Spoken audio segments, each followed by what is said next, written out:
Happy New Year. Whoop, whoop. 2021. Whoop, whoop. I didn't know where you were going with that. Me neither. But I see now, yes. Well, and I mean, kind of, we could call this season 2. Because Yeah. we did take a little bit of a breaky poo. We did. So we could call this season 2. I just don't know how to make it season 2 because I am not tech savvy. Right. So, and it sounds like we've got a motorcycle in the background. That's nothing new for I can shut 2021. my door. You want me to No, shut I the need door? the fresh air. Yeah, it's beautiful Gorgeous here in here. Charleston today, y'all. Gorge. Beautiful. It is gorge for a January 3rd. Yes. Because 2 years ago, we had a snowstorm. 3 years ago. In 2018. Yes, we had a snowstorm on this day in history. Speaking of in this day in history, my kids got me the coolest calendar ever because they know me, and it's a murder, this day in history murder calendar. No way. Every single day there is a something that's related to true crime. Wow. And today, on September 3rd, in 2014, a man named Tommy Lynn Sells was executed for the murder of 9-year-old Mary Perez. That is this day in history for true crime. All right, wow. This day in murder history. Murder. Yes, so I hear some noise in the back. There's some action in There's the background. noise. I'm in the kitchen today. Someone's trying in the kitchen something. with Annie. Someone's in the kitchen. I know. You don't know. No one's in. You don't know. Okay. They could be creeping up behind you right now. Boo! So I'm trying something I never tried before in a machine I've never used before. So, and let's just say that this machine was given to me by my daughter's boyfriend. Yeah. Woo! Happy New Year! Somebody shot me. I told you. Anyway, he did so good. He bought my husband and I this Ninja Foodie. It's the Ninja Foodie Grill. It's cyclonic grilling, which sounds all high-tech to me, and it has an air fryer. And now Annie is going to put the air fryer through its maiden voyage. I'm going to do air fryer donuts. Oh, that's so fun. Yes, and because we're drinking, I wanted to keep my recipe very simple. Yes, we're drinking Bloody Marys, y'all. So I'm Nothing doing new. air fryer donuts made out of biscuit, like already done biscuit dough. Oh, like biscuits in a can. Biscuits in a can. Yeah, and I use the Grand's flaky layers. I did the butter one because, everything's love better with butter. Butter makes it better. So that pop that you heard was me popping the can of biscuits. Well, that's really cool. So if this thing works out, it would be a really great, fun, get up on a Saturday morning and make donuts for your kids in the air fryer kind of a recipe. Yeah. That's awesome. Yeah. Very good. I can't wait to try it. Yeah. I mean, you got what flavor are they? So these are going to be brown sugar and cinnamon. Oh, I love that combo. But you can do anything. You can do a little glaze with powdered sugar and vanilla. You can even add a little squeeze of fresh lemon to that, make it a lemon glaze. You could do pretty much anything you wanted. Any freaking thing. You can add tequila. You could do a tequila glaze. Maple bourbon. Maple. Now we're talking. Yeah. Now we're talking. Yeah. There's bourbon in that. That's right. Stuff. That's right. Bourbon up in there. So we'll your dog seems to be be just as stressed out today as he was last year. Yeah, 2021 hadn't done much for him. Oh well. He's had his calm medicine, so hopefully it'll kick in at least by the end. He'll settle in. He'll settle in about the time we wrap this up. Well, when we switch, I'll end up holding him. I know and you will. He'll stop his business. But. Stop your business. All right, well, tell us what you're doing in there. Okay, so I've opened my can of biscuits. We heard. And I am now cutting holes in my donuts. That means you can make donut holes too. Yes. Yes. So, and I say you give the kids the holes and make bourbon donuts out of the almonds. I mean, yeah. Actually, I prefer the holes to the larger donut. All right, we'll just dip them holes in bourbon. So I have a biscuit cutter set, and it comes with like the little tiny thing to make tiny biscuits, and that's what I use to cut my holes. But you could use like a shot glass if you wanted to use that. As if you're shooting bourbon anyway, you might as well shot of bourbon, tip that thing over, and cut a hole out, and then put some bourbon in that. There you go. Very good. Just whatever you have. Yeah. I don't really have much of a recipe per se. As far as the toppings, process? it's the process that I'm looking at. So what do? You just put them in the air fryer just like they are? Like you cut them and then you just fry them in the air fryer? Or do you put anything on them first? You're going to put them...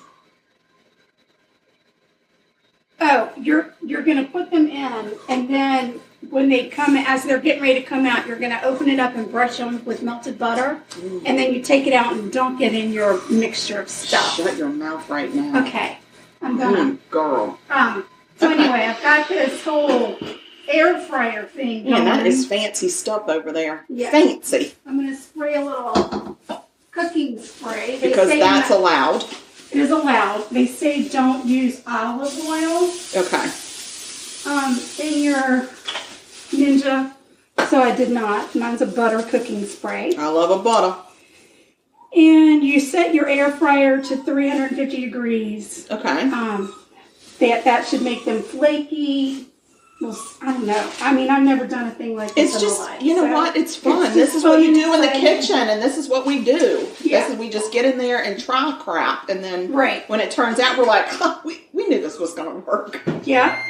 Awesome. So I'm going to set my little timer here. And you got 4 at a time? 5 minutes. I put in 4. You can put in more. I just didn't want to put mine close together. No, I don't blame you. Just in case. In case they rise or spread.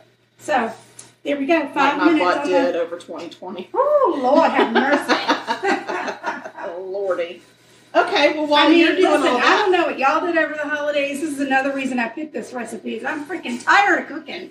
Yeah, she cooked. She, bless her heart, because I still am the one-armed bandit. She did all of my holiday baking for me and my people. So I would go buy the ingredients, 90% of them. Right. And then send it up with her and let her know what I was looking for. And then she'd bring down, what she made for my people. Because I had people, but I didn't have a lot of people. No, not too many. But I felt like I cooked enough for an army. I gotta tell you, my husband ate the last of the Oreo truffles last night.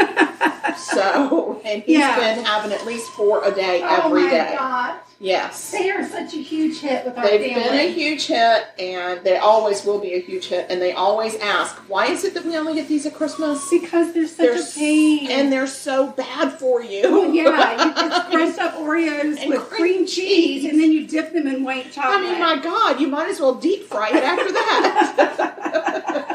So we've had lots of goodies, and thankfully they're almost all gone out of my house. Yes.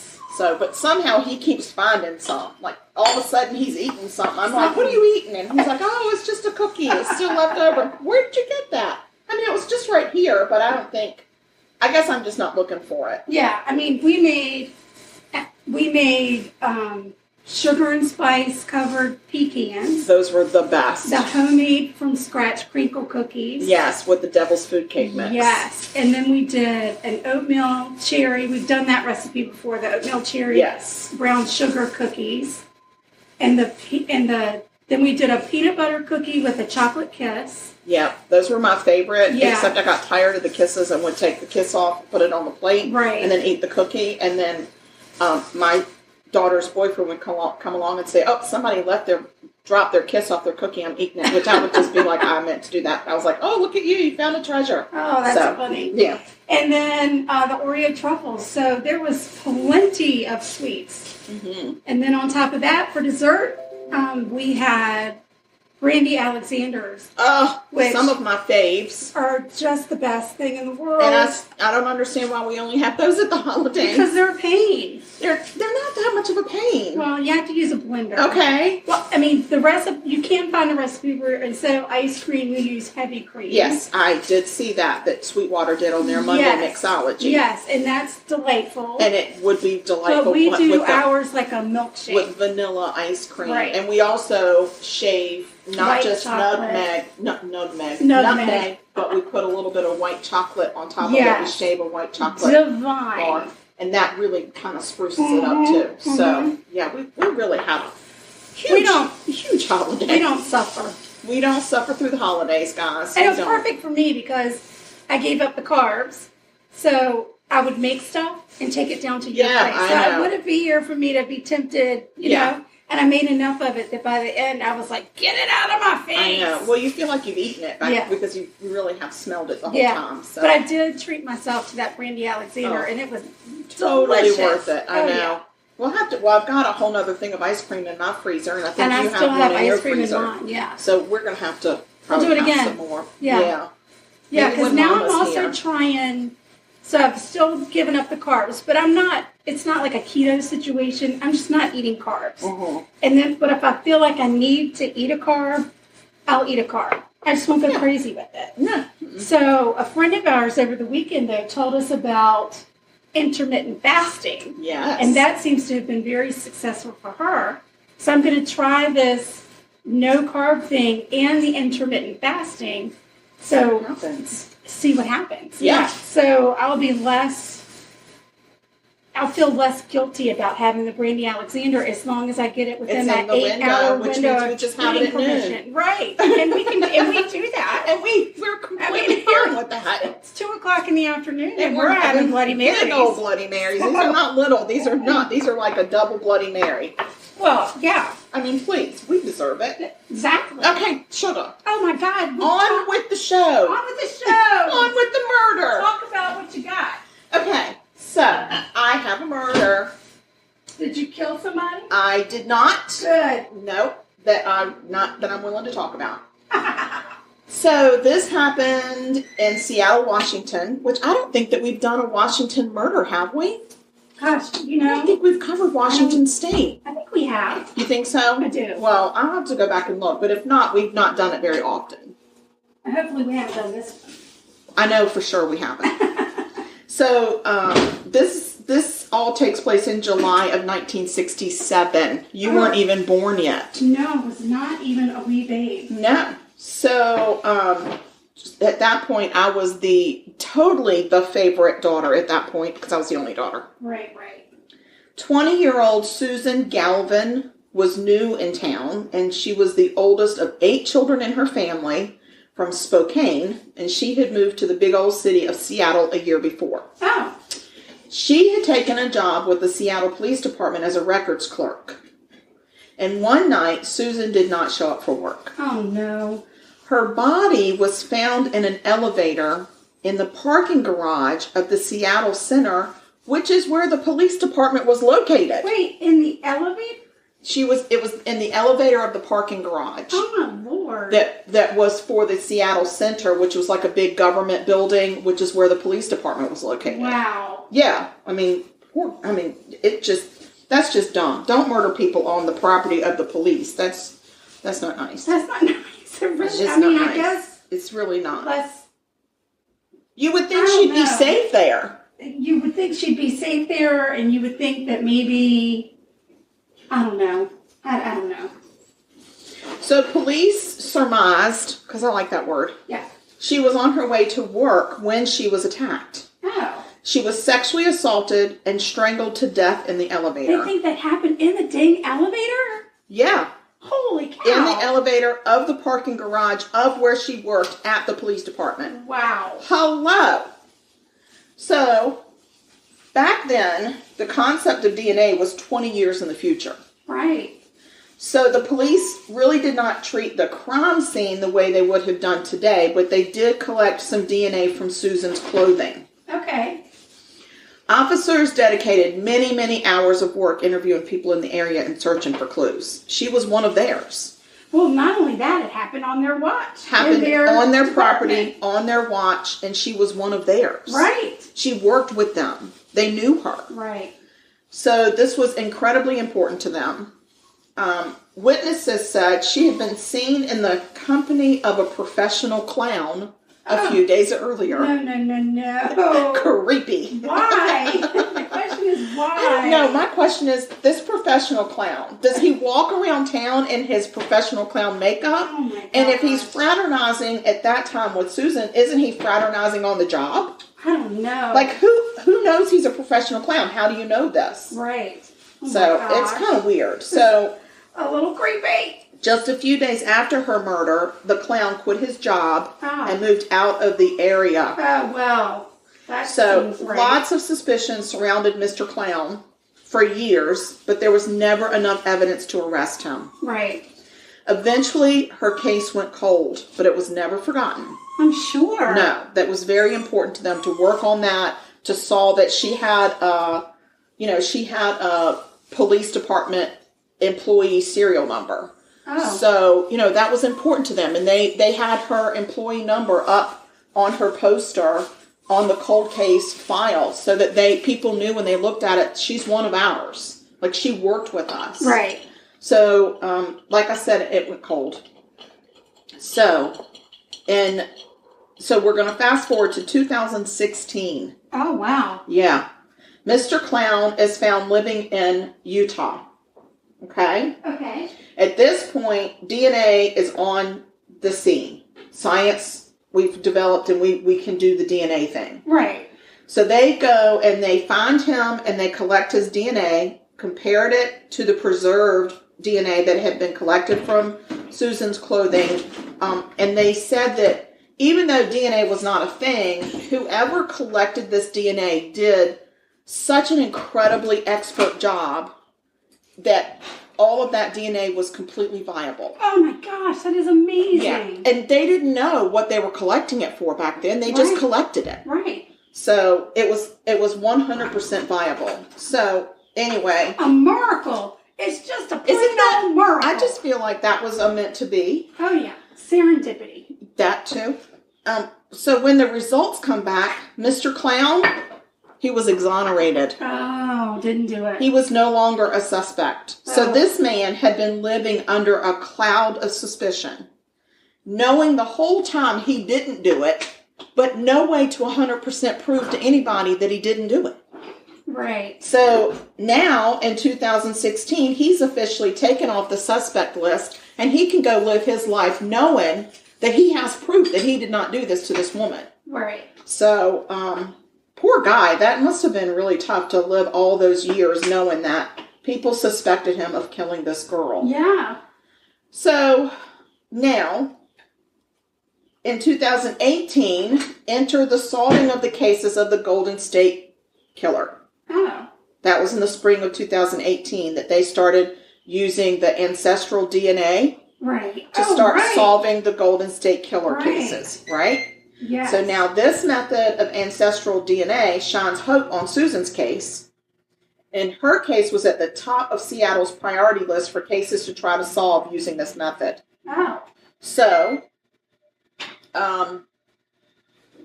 the suspect's DNA from her clothing is then sent to Paramount. We've heard of this place before. And then enter our hero, our mentor, someone on the top of the list of people that I want to meet and be besties with, CeCe Moore. So I cannot get enough of this woman. I'm just telling you. She's amazing. She is, and I don't know why she is not winning some kind of a Nobel Crime Prize. She should have been magazine for she should be Time Magazine's Person of the Century. Yeah. You know what I'm saying? She is she's turning over what unsolved cases left and right. Yeah. I mean, she's just a genius, and I gotta tell you, if we ever met her, she wants to be friends with us. Oh yeah. She could use friends like us. She has no idea how much she just has no idea how much she needs. We just need that serendipity to line up so that she can meet us. Yes. So if anybody out there listening knows CeCe, please have her reach out to us immediately. Oh yeah. So that we can get on with our lives. Yes. So through her genius and the use of this DNA profile that Paramount developed, she was able to identify a suspect.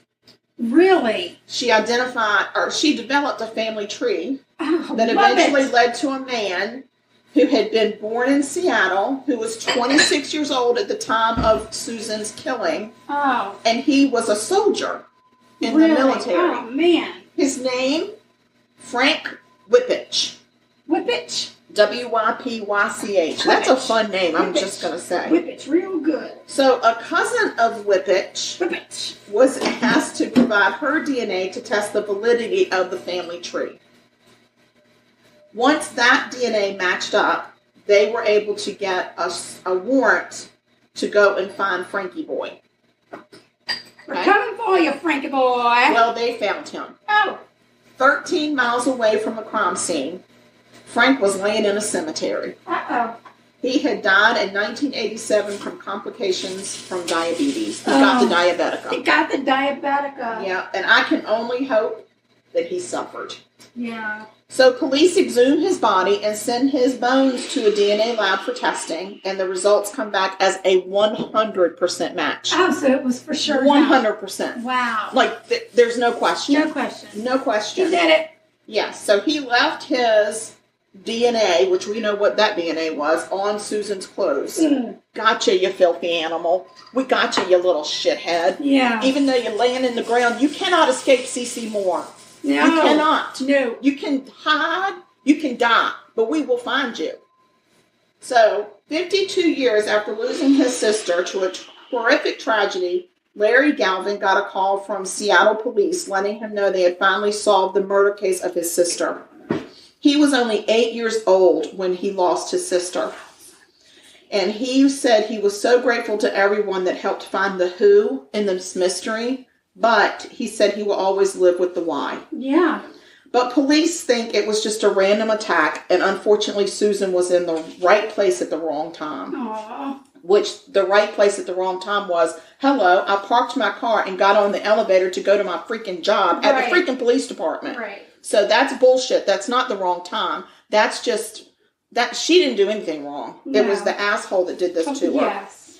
So the reason that I picked this case is so far, this is the oldest murder case in the U.S. that has used the method of ancestral DNA to solve. I just am so excited about Go, CeCe, go, about CeCe, what go. they're doing with that. Me too. About all of the unsolved I just love it. crimes that we're going to find the answers to. I know. And I mean, CeCe Moore, she needs to be wearing a cape. She should. She should I wear bet a she cape. does. She might. Maybe we should make her one. Maybe. And we should send it to her. We should.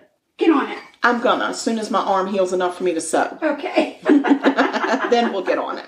So anyway, that is the murder mystery that was solved by CeCe Moore and Parabon and Who's He What's It. And yeah. Yeah, that's amazing. 52 years it took to solve that case. And here that man was laying in a grave 13 miles away from where he did it. And he died when he was... let's see, in 1987. So he was 26 and 67. So he died when he was 46. Wow. Yeah. Well, good.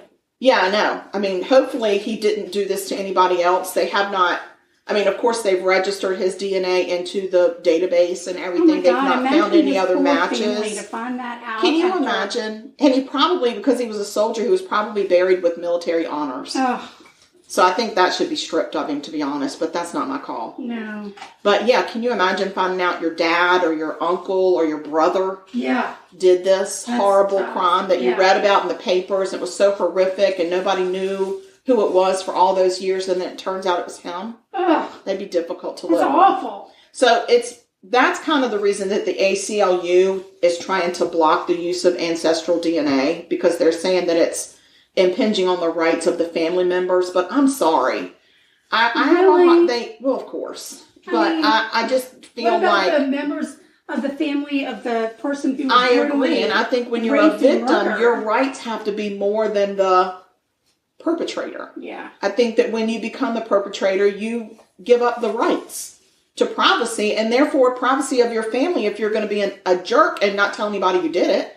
Well, I mean, had they caught him family? Not at all. Not at all. And had they caught him when he was still alive and gone to trial, his family would have been in the spotlight anyway. So what's the difference? Right. You shouldn't get rewarded because you died before they found out who you were. Right. So get out of here with all that talk. Right. So anyway, how are them donuts going? I personally think they're an epic fail. Oh no. Can you let me be the judge of that? Yes, okay. I will. Why? Because the first batch, I feel like they overcooked. They're a little brown. Yeah, but sometimes cake donuts are brown. Brown sugar doesn't stick well to donuts. So the second Even though batch, you buttered them?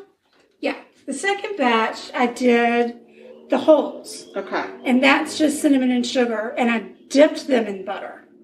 Oh. And it stuck better. Okay, so maybe I should taste both. A first batch and a second batch. Yeah. Okay. And you'll just have to tell me which so one's the better. darkest donut on the plate. Okay. Well, I'm still gonna. We'll share a picture of it just because people need to know. So this has the flaky layers in it immediately flaked apart. Yeah. I think that one, if I did it again, would go less. Less time and don't use the flaky layers. But that's what they tell you to use. I don't give a shit. Like every single recipe for air fryer donut says flaky layers. Well, I'm telling you, they're falling apart. Well, try the little one.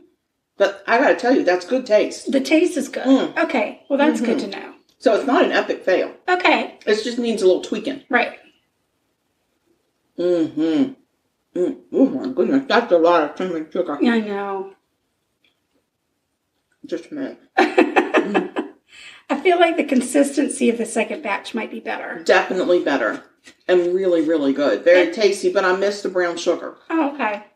So I may do another thing of holes, but do the brown sugar. And do them at the same time I did the holes. Mm-hmm. How's that sound? I wonder if you could dip it in butter, then brown sugar, then the cinnamon sugar. Maybe. And try it. But I got no... Yeah, the first one was definitely... And maybe if it's not so overcooked, it won't be... Like the layers won't separate. Right. Because they didn't separate with the holes. Right. But, I mean, yum. I've got no problems. Listen, if I got people over and I need to cook something really fast and easy that's not going to really mess my kitchen up terribly, that's perfect. this is going to be my go-to. Yeah. Do you remember that Mama used to get up and make, every once in a while, like in a blue moon, she used to get the green can biscuits because that's all we had back then. Right. And she used to put holes in them and do them with her finger. Oh, yeah. And then she would dip them in the hot grease. Like, she would fry them in hot grease and then put them in the, she did a milk and sugar glaze, I think. She was a smart lady. She was. I can remember her doing those. And I want to say she might have done them when we camped every once in a while. Oh. Mm-hmm. In the black frying pan on the Coleman stove. That sounds about like what she would do. Mm-hmm. Yeah, these are good, sugar. I'm glad. Ain't got no problems with them. Good. All right. So, all right. Well, we'll take a little pause. I'll finish the rest of these suckers off, and then I'll talk to you about a murder I have. I got a murder. Girl, I know you do. Sounds supremely great. And continue eating, and I'll finish all these donuts. All right, hold on, y'all. We're back. Hello. Hey. Hi. Hey. Hey there. We are back. Hey there. Hi there. Ho there. You're as welcome as can be. Oh. What is that from? I think it's Barney. Oh, You're having a Barney Sharon flashback. Barney. Oh my God! Did you do acid? God. Oh, Lord. Do you see all things purple? Barney, leave me alone. That is funny. I don't know why Creepy. it just came to me. Yeah. Creepy. Speaking of creepy. Oh, yes, I got a murder. And our last band suggestion for a state to do was from our friend Jessie. Hey, Jessie. And she picked Georgia. Because she's from Georgia. And she knew the devil went down to Georgia. That's what I hear. And he made some trouble while he was down there. He was looking for a soul to steal. Well, he found He was in a more bind. than one. He was in a bind. I know. Mm-hmm. It's fine. That's not how the story goes. No, it didn't turn out okay. It's okay, because Jessie, she's in Georgia. I know. And so She's good. it must not be a bad place. No, I've been to Georgia quite a few times. It's not too bad. Not too bad. I don't blame Georgia. And I don't blame Jessie. Oh my God. Jessie, don't worry, we don't blame you. No, we don't blame you for this one. But we love you. Yeah. Because you're our best friends. You're one of our many. 150-some best friends. I think we're in the 60s. Shut your I mouth. think we're at 163 or Don't something. even lie to me. I Don't lie don't to have me. my phone close to me, but I I'm not lying. I'm going to see. You start, I'll see how many friends we really have. All right, so the year is 1996. Okay. We're in Dekalb County, Georgia, which is Ooh. in Decatur, Georgia. Decatur, DeKalb, Yeah, the murder. and it's weird because it's Dekalb, but it's DEKALB. Dekalb. Yeah. So you think it's DeKalb. DeKalb, Or Dekalb. but that's not how they say it. DeKalb, Decatur, So- DeMurder. I'm going to talk about DeMurder and DeKalb. Okie dokie. And there's big change getting ready to happen. There's an election for sheriff, and it starts to heat up. Sure. There has been a lot of corruption in the sheriff's department. Breaking news. 163. Wow. We have 160. But that includes you and me. Oh. So it's 161. But I'm your friend, and you're my friend. So I know, but- 162. Okay. Fine. Whatever. Okay, go ahead and DeKalb and DeCabe. And DeKalb. Stop it. Don't mess me up. All right. So there's been a lot of corruption. People are looking for change. Okay. There are 5 people running for sheriff. One of them is Sydney Dorsey. Okay. Okay? Sydney Dorsey is also running against... So Sydney Dorsey, let me talk to you about Sydney Dorsey. This will help. Sydney Dorsey really made a name for himself in that community because he was part of the homicide investigation team that investigated the Atlanta child murders. Wow. So he had a big role in that whole thing. Okay. So he is very well respected, and his wife was a city council person, so he had a lot of ties to that political type community. So also running for office is the beloved police chief, and his name was Derwin Brown. Derwin Brown. Okay. We got Derwin and Sydney. Sydney and Derwin. Okay. Yeah. And Derwin and Sydney. Yeah. Seems like it. Mr. Brown and Mr. Dorsey. Okay. That's what we got. Mr. Brown believed that if you wanted to see change, you needed to start from the inside. So his big campaign was, I'm cleaning it up. Like, I'm going to get in there and clean up some corruption. Okay. There had been FBI probes, GBI probes, like Georgia Bureau investigation. Yeah. And he knew that there needed to be a lot of cleanup. But Mr. Dorsey was a well-established person in the community, and he had a long history with that office being a homicide detective. So they were really the two tight contenders. The election took place 1996, and Sydney Dorsey won the election. Okay. He became the first black sheriff of DeKalb. All right. Look at him. How about that? Yes. So Derwin Brown was very supportive of Sydney Dorsey, and he really hoped that Dorsey would clean up the corruption that had been going on. Okay. In the sheriff's office. And Mr. Brown was the sheriff already. He was the sheriff before. No, the sheriff that was already there, he's out. Gone. See you later. Okay. Mr. Brown was the police chief. Oh, that's right. The police chief. I knew there was a connection. Yeah, he's the police chief. Popo. Right.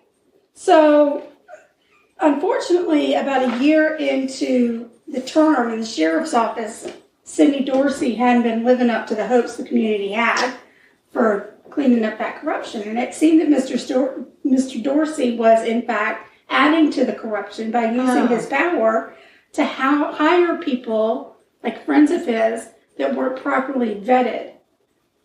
So he didn't make them go through all of the channels that you were supposed to go through to make sure you were qualified. You got to go through the channels. You can't just get your friends and family jobs. Well, that's exactly what he was doing. Right, but political positions are not made for that, and I think it should be illegal.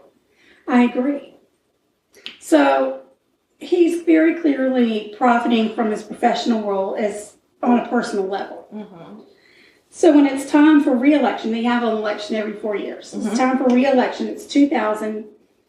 Mr. Dorsey makes it clear he's going to run again. Like, I'm here to stay. Okay. But Derwin Brown says, I can't stand by and continue to watch this happen in my community. And he has a lot of support within the community. Mr. Dorsey has a lot of support in the religious and political community. Okay. So it's like really tight. Yeah. Tight between. Tight race. Yeah. But Mr. Brown's the underdog, and everybody knew that he didn't have a snowball's chance in hell to win the election. Oh, not a snowball. No. Or a snowball's chance in South Carolina. He never gave up. He went door to door. He made his speeches. He really talked to a lot of people. So when that vote came in, it was actually July 18th of 2000. The voting polls closed. Everyone's waiting for the results. Mm-hmm. When the votes are counted, there is no clear winner. So no one had a majority in Georgia. Isn't that funny? Because that's kind of what we're doing right now, is it not? Not funny at all. The irony is smacking me about the head and face. Right. That's what I thought when I was reading this. So when you don't have a clear winner, like there's no clear majority winner, you have what's called a runoff election. Yes, but can't we just settle it with the chicken wishbone? We cannot. Like it would just be quick, easy, done. Right. You got the long bone, you got short bone, you're in, you're out. That's I know, done. but then people are going to be like, oh, but you picked that turkey and you did something to that bone, or there's flip always a coin. that seems better. Yeah. But then people are going to be like, what'd you do to that coin? No, you know what we need is a round robin of hopscotch. And that way you got a clear winner. I think you just have a duel, a gentleman's duel. And either you live or you die. That's and right. if you die, you're not it. That's right. You're just not it. Let's go back to the olden days. Gentleman's duel. Whatever happened to all those gentlemen? I call it. Dang it. Oh. So, that means that in August, they're going to do a runoff election. So, they do the runoff, and Derwin Brown wins. Oh, the underdog. Sidney Dorsey is out. You out? You out. So, his wife and children, he had 5 children. Oh, that's They a lot. were all so excited. Oh, wait, And- I thought you meant the guy that's out had 5 children. No. I was like, well, that's a lot of kids to have to move out of wherever you're living. But Right. I was thinking he was in the governor's mansion. No, he's this not. is just the sheriff. He's in the sheriff's mansion. And he's just Sidney Dorsey. He's not happy. He's mad. He's like, what? I What the hell? I don't remember, but I remember when Daddy ran for town council. Oh, gosh. And he lost, and he was real mad. He was real mad. He was real mad. As a matter of fact, Mr. Dorsey refused to concede the election. Oh, stop it, Ann Barner. What? Why? Why this one? Why It's this just one? the craziest thing. I didn't know just any of these things until I Almost started like researching. history can repeat itself at times. Yes, that's why when people are saying this never happens, it's not true. It happens a lot. and then you deal with it and you move on. That's the only point. That's the only point of the whole entire story. You deal with it and you move on. That's not what happens here. Well, I have a feeling it didn't because it's a murder podcast, That's right. not a politics podcast. Exactly. So, Mr. Brown starts to get to work like right away. The next day, he's starting to prepare, taking over the office. He knows there's corruption going on. So he immediately goes to the DA and orders an audit of the Dekalb County jail. Oh, the jail. Of the jail. Now that's what That's the the sheriff's sheriff's jurisdiction. domain, right? Yeah. And as the audit gets underway, some people start coming out of the woodwork to talk to the DA about things they suspect are not okay. A lady from payroll comes in. A person from payroll comes in. God, you done got her all. Like this woman, she's packing her bags and heading for the hills right now. She's like, I'm out of here. I'm out. I'm going to Scotland. I'm called out. No. Actually, I say that because I didn't investigate as to whether it was a male or a female that came forward. Okay. So this person comes forward and she says, I need to talk to you. Oh, darn it. And it says, and they say, just stop. I'm terrible with It's the a pronouns. female. I really don't know. Well, why do you keep saying she? I don't know because I don't know. It just fits right. I honestly don't know. Let's call it Trout. This person comes Trout. forward and says, I need to talk to you about Patrick Cuffey. Okay. Cuffy, not Duffy. Cuffy. And not coffee. And not coffee. That's right. Patrick Cuffy is a sheriff's deputy, and he's Mr. Dorsey's right-hand man. And he is a man. So, yes. You don't have any problems with that pronoun. The payroll informant told the DA that Mr. Cuffy's overtime was breaking the payroll system. And that... Breaking it. Now, Mr. Cuffy is the second highest paid person on the payroll in the sheriff's department, one step behind the sheriff. Damn. Okay? He's making so much overtime right now that his overtime is more than double his salary. Oh yeah, that's a problem. Yeah. So they're like, okay, well, we need to start making a list. I hope he's been putting that money into savings. They found and not spending it because he might need to pay it back. Right. They found a lot of people that were milking the system. Oh gosh. So a few weeks before taking office, Derwin Brown makes a list of employees that he is going to fire when he takes office. Oh, he's got a hit list. And he distributes it. Well, that's not nice. No, his thought process was, they know I'm coming. They know I'm cleaning up. I'm going to give them notice. Okay. So they have time to look for other jobs. It's not just going to be, you come to work on Monday, you're fired, you're out. You know I'm coming for you. You're going to be fired. Find another job. Okay. That was his thought process. Okay. Okay. I can see the thought process, but I don't know that the delivery was especially the right way to go. Maybe not. I don't know. Maybe not. Anyway. Of course, it doesn't go over well with the department. And everyone's all riled up about it. But life must go on. So in order for you to become sheriff, you have to go to Sheriff Academy. I didn't even know there was one. Can we go? I don't know. But Can only people that are going to be sheriffs or just people that want to learn how to be a sheriff? I don't know. We might need to look into it. I'm going to look into that. Let's see what to know. I sure will, because that would be fun to go to. It might be. I mean, I would take leave to go to Sheriff Academy. Yeah. My gosh, how fun would that be? I mean, I would be that resume builder. Holy Graduate from Sheriff Academy. Yeah, come on. Girl. So he goes, Mr. Brown goes off to Sheriff Academy and takes all of his classes, and he graduates 2 days before his inauguration. Okay. So he graduates on December 15th, 2000. Mm-hmm. And it's a huge night. His kids are there. His wife is there. They're all excited. And it's also his wife's birthday. Oh, happy So they're birthday, having like wife. a humongous celebration. Yeah, that's a big one.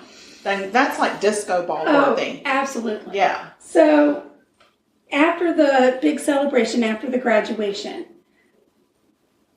Mr. Brown's wife, her name was Phyllis, takes the kids and she heads back to the house. Okay. Mr. Brown's got to finish a few things up and he's going to meet her back at the house. Mr. Brown is going to meet her at the house. At the house. Okay. Yeah, Mr. Brown, going to meet her at the house. Mm-hmm. So they all go back to the house. They've got a surprise for him for his graduation at about 11 o'clock. Mr. Brown pulls into his driveway. Mm-hmm. He gets out of the car, and he's got roses because he stopped off and bought Phyllis roses for her birthday. Yes, that's so sweet. So Good sweet. job, Way dude. to go. He's walking to his door when someone approaches him and opens fire. No. Phyllis hears the noise and calls the police and looks outside, and she sees it's her husband on the ground. Oh my gosh. So she runs outside to help him. Derwin Brown was shot 12 times, and he bled out in his driveway before help could get to him. That's so awful. Come on, people. He had been assassinated. Come on, guys. Come on. Yeah. Let's don't do this stuff. Right. Now it's up to the investigators to figure out what the hell. I got it. Because Miss Brown was just waiting in her house. You know, she's just reading a book, watching TV, whatever. And this takes place. Just ridiculous. On her birthday. On her birthday, 2 days before his inauguration. That's not good. Right. Based on the number of shell casings at the scene, investigators determined that there had been more than one shooter. As police are combing the crime scene, investigators go to check on Sidney Dorsey because they're like, somebody's out for the sheriff. You know? Yeah. We got problems. So they go check on him. He's all right. He's good. Okay. He's been at home with his wife all night. He's good. So the investigators decided to take a look at the list of people who were going to lose their job when Mr. Brown took office. Yeah. They were all now potential suspects. Sure. And they start with Mr. Dorsey's right-hand man, Mr. Cuffey. Mr. Coffee. Cuffey said he'd been hanging out with some other deputies when Mr. Brown was murdered. Investigators ran into dead ends with every person on that list. Everybody had an alibi. Really? Everybody had an alibi. I know, but Sugar, something I have learned along the way is murderers lie. Really? They do. I can't imagine Not why. only do they lie, but they lie so convincingly that you believe them. Right. Like it's the craziest thing. Yeah. Yeah, so I'm not sure about these alibis. Right. Well, unfortunately, there's no murder weapon. The only thing they have are shell casings. Okay, but they can figure out. I mean, a murder weapon exists. A murder weapon exists. They don't know where it is. Okay. There are no fingerprints. There's no DNA at the scene. Well, it's obvious that the Nothing. man didn't kill himself. But what do you do? They called in the GBI. That's why it's called an investigation. And they call in the FBI. And it turns into the largest investigation in that area since the Atlanta child murders. Wow. Yep. But months pass and they find nothing. Then one day, the investigators get a call about a shootout that was taking place at Patrick Cuffey's yard, in his yard. There was a shootout, right. Patrick Cuffey, see what happened when Mr. Brown was killed. I believe Mr. Dorsey thought that he would continue on his role until they had a new election. Yeah, But that's not how that happened. That's not what happened. What happened? An interim I would sheriff think came was in. appointed. Right. Yeah. Came in and took office, and then the election happened, and Mr. Dorsey still didn't win. And Patrick Cuffey didn't get to keep his job. They still did the cleanup. Right. Right. So... so whoever did this, if they were on that list, they're stupid. Right. Because they thought, I'm going to kill this man and we're just going to all go back to being fat, dumb, and happy. Exactly. And that's dumb and fat and happy. Well, evidently, Patrick Cuffey turned into the drug business. So he couldn't find another job, I guess. So he turned... Well, he was too expensive. To the drug business, and he got like, we into cannot afford you. A shootout with another drug dealer in his yard. And that drug dealer was killed. He was not the one that killed him, but that drug dealer was killed. And Mr. Cuffey, because it was his property, got arrested for murder. Oh, wow. Yeah. Okay. So he gets hauled down to the police station. Oh, hello. Right. Mm-hmm. Now we've got Mr. Cuffey in custody, and he's being charged with murder because they need to investigate. In the jail. In the jail. From whence he used to have domain over. Exactly.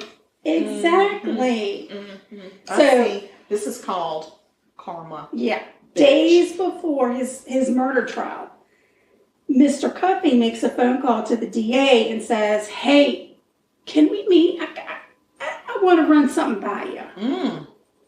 So the DA goes and he meets with them, and Cuffey says, I have information about Derwin Brown's murder. Yeah. I'd like to cut a deal. Of course he would. I will sell somebody else down the river to save my hide. Right. Because that's what murderers do. I will tell you what happened, but I need full immunity. Full immunity. Full immunity from which murder? Only Derwin Brown's. He figures he's going to get off for the other one because he wasn't the shooter in that one. His fingerprints are not on the gun. I don't like this man. Okay, well. I find that murderers are very self-serving. So the DA goes back and talks to Phyllis and her children and say, this is what we have.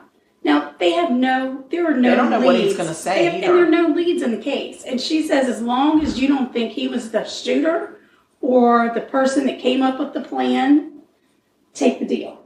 Okay. And the DA said, I don't think he was the shooter. Okay. So he goes back and he says, all right, you got a deal. So Cuffy starts talking. He says that what happened was when I don't like this man. Sidney Dorsey lost the election, he was so mad, he put out a hit on Derwin Brown. And he asked Cuffy to find some people to take care of that business. So they've got that statement now from Cuffy, and they don't have a whole lot else to go around, but Cuffy has given them names, other names. Okay. So they go back and they start right away looking at Dorsey's time in office. Because other than this guy, Cuffy's statement, who's looking, to get out of trouble, they don't have anything else to go on. And you really cannot go and arrest people just on some guy who was in jail for murder or been arrested for murder. You can't go and arrest people based on his word. No, because they lie. Right. So they're self-serving. Digging into Dorsey to see, can we connect him to right. this, or is this guy just got a grudge because or is he just trying to save his ass? Right. So it turned out that Dorsey had been extorting a bonding company that was inside the jail. So there was a bond company in the jail, and he told that bond company, I will let you stay in jail, but you have to pay me a certain percentage of each bond that you do. Kickbacks. Right. Oh, so he was getting some kickbacks from the bond company. It was a female-owned business, and the owner said, in addition to the kickbacks, that occasionally he would come in and demand sex. What a dirty bird. And that she felt like she couldn't say no because she didn't want her company to go under. So she had to go under. Oh, God. Nasty. That's gross. So Dorsey's scared now that he's been found out. And I'm just going to say right here, I'm going to make an assumption. Okay. It's more of a generalization. Right. People that have to demand and extort sex from other people typically are not the people that you want to have sex with. Oh, my God, no. Yeah, okay. Just putting that out there. So Dorsey is worried when Mr. Brown starts to do his audit that he's going to be found out. And that gives him motive. Right? Yeah, sure. Now we've got motive.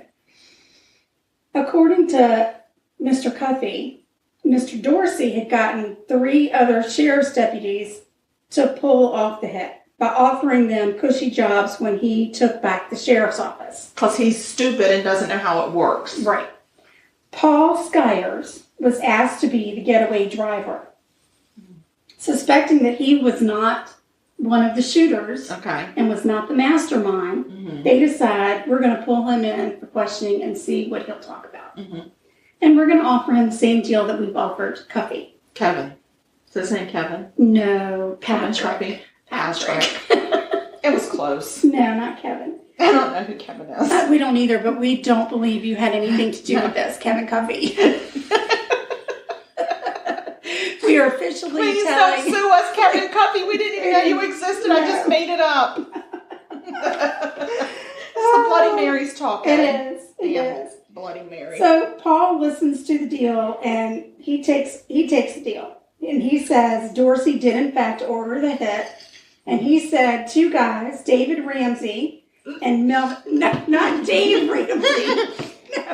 No. Holy crap. Not the finance dude. This is David Ramsey. Scandalous. Oh, my God. And Melvin Walker, along with Cuffy and Skyers, had all been part of the assassination team. Paul even told them where he hid the murder weapon. So after the shooting, he's the getaway driver. They give him the gun. He drives and gets rid of the gun. He tells them where he ditched the gun, and investigators go back. It was in a ditch with the grate on it. What's that called? The storm drain. Okay. Maybe. The ditch with the... Okay. With a grate on top of it. Okay. We'll go with storm drain. Yeah. That's good for me. And believe it or not, the damn thing was still there. Believe it or not. Still there. That's right. So they now have the gun. So they've got the gun. They've got all the names. 2 people now can't be tried for the crime. But they go and they charge Walker, Ramsey, and Dorsey was murder. Mm-hmm. The first two that go to trial are Walker and Ramsey, and they go to trial together. Yeah, that's not unusual. The jury finds both of them not guilty for murder. Excuse me? Not guilty for murder. What the flip? Because they didn't have enough evidence. They really only have two guys who are getting deals word and a suspicion that Dorsey had something to do with it. And the suspicion that these two were the killer. But not enough for a jury to be convinced 100% that they were the murderers. So evidently their fingerprints were not on this gun. I'm thinking their fingerprints were not on the gun. Okay. That sucks. So. But I mean, if they're innocent, it doesn't suck. But if they're guilty, that sucks. Right. That means that. What do you have against Dorsey now? None of the four of the men involved in this assassination team will spend time in jail. None of them. For Mr. Brown's murder. This is not okay. So in June. I'm not ever going to this county. I don't like it. June of 2002, Sidney Dorsey goes to his trial for murder and corruption. And Patrick Cuffey and Paul Skyers testify against him. Mm-hmm. The defense calls witnesses because Walker and Ramsey had walked. They felt like the same thing was going to happen, right? But so Mr.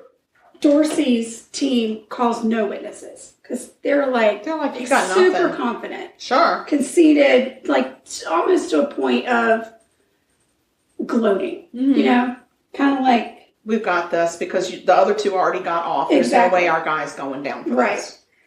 However, on July 10th, 2002, the jury reaches a verdict of guilty. Oh. He's found guilty of 11 counts of corruption and guilty of murder. Oh, yeah. He was acquitted for the bond company bribery. Why? During his sentencing, he insists he's not guilty of murder. He says, it wasn't me. I didn't do it. He gets 23 years for the corruption and life without the possibility of parole for murder. Okay. But Phyllis and her sister and her mother cannot let go of the fact that the two men who were the shooters didn't go to jail. Yeah, something is squirrely here. So I can't make the the connection. family asks the federal government if they would get involved. Sure. Because though you can't have double jeopardy, they were tried on a state level, not a federal level. And they can try them for attempted murder of an elected official or something. So they look into the case, and the federal government says, we agree.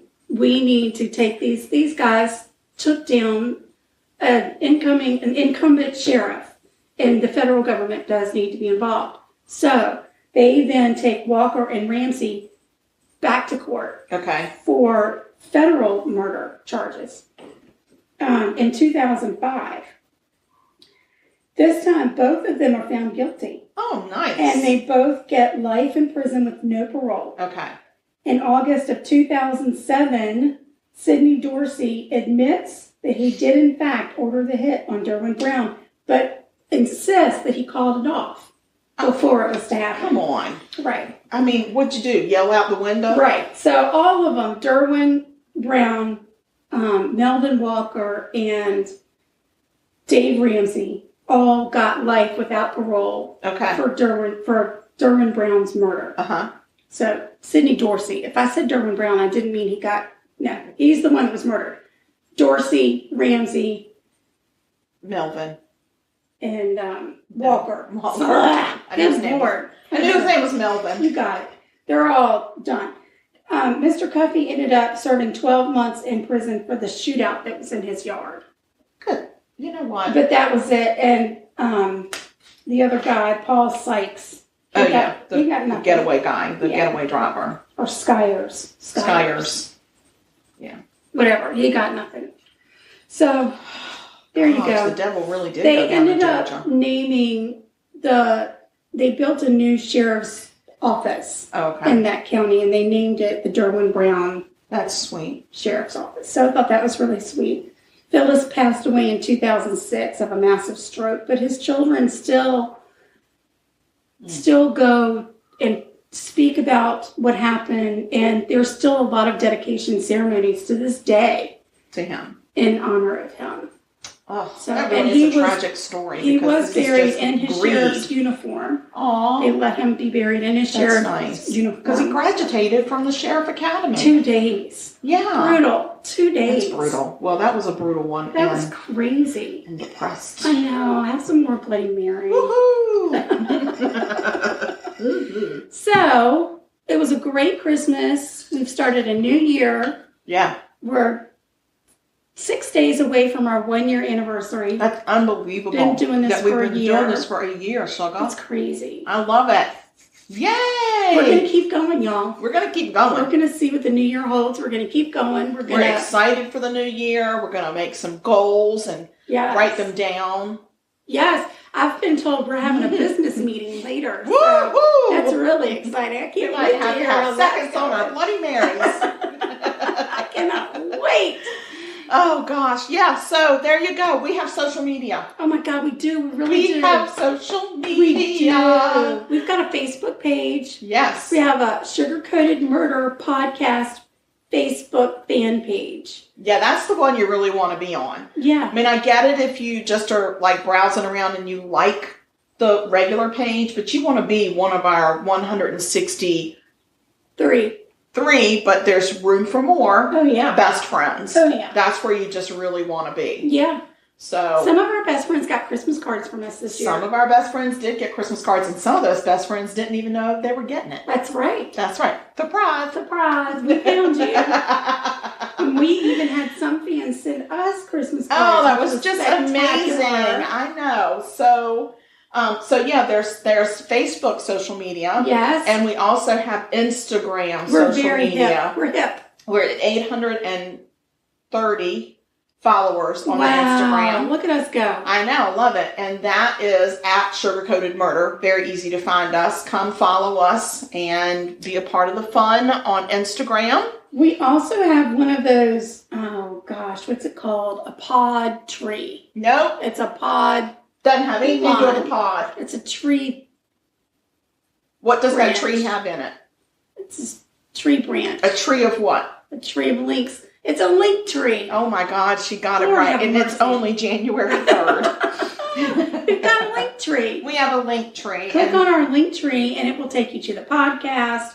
It will take you to the Instagram. Merchandise. Oh, yeah, merchandise. We love some merchandise, guys. Yeah, I get tons of compliments on my shirts. Yes. Our face masks. People are always asking about our face masks. Yeah. And we've got some awesome coffee mugs out there. We do. So there's 3 different places that you can get merchandise. They're all different types of merchandise everywhere. And they all on the link tree. Yes. There you go. All on the link tree. And in the link tree, you can also go to our regular website, which is sugarcoatedpod.com. Right. And you can also listen from there. And it also has a link that you can buy us a spot of tea. A spot of tea, make a donation for the podcast expenses. Yes, buy us a cup of coffee. Yeah. Support us going to the Sheriff's Academy. Oh my God. Whatever it is that you want to. Yes. Yeah. Absolutely. So all of those good things. Come find us. And we have email. You can email us anytime. And we love to get email, guys, from our listeners. We love it. Even if you just say, hey, just wanted to let you know I listen. Yes. That's it. You don't got to say nothing else. We just love it. It's so sweet. It is very sweet. It really it gives us momentum. It keeps us going. It energizes us when we know that people are still listening out there and that you like us. You really like us. Yes. So that is... Murder. Sugarcoated at gmail.com. Yes. Yay. That's it. Okay, guys. Well, that's it. Happy New Year. We are looking forward to a great year of true crime and baking right here on Sugar Coated Murder and a lot of alcohol. Yes. And if you have suggestions on something you'd like to hear, something you want us to cover, send us an email. Something you want us to bake. Send us an Instagram message. If you want to try to be a guest, a remote guest on our podcast, we're open to it, guys. We love it. We don't have the corner market on this. We love visitors. We love people to join us in this craziness. We do. We really like it. Come be crazy with us. Come to Charleston and be crazy. We don't have a problem with it. Or we will make it happen. We can do it remotely. Yeah. We can do it all different ways. And just let us know. And if 2021, one of your goals for 2021 is I want to be on a podcast, let us know. We can help you out. Yeah, just send us a little email and just tell us. You just have to communicate. Communication is key, people. It is key, and we're going to take that right through 2021, communication. Yeah. Now, here's the thing. We want you to stay sweet. And don't murder. That's it. That's right. And That's it's so easy. But just remember, if you kill people, we will talk about you. And it's not nice. Not a nice thing. We're not going to be nice. It's not going to be nice. But guys, we love you. We do. And y'all stay sweet. Have a great rest of your week. Yes. Bye, y'all. Bye.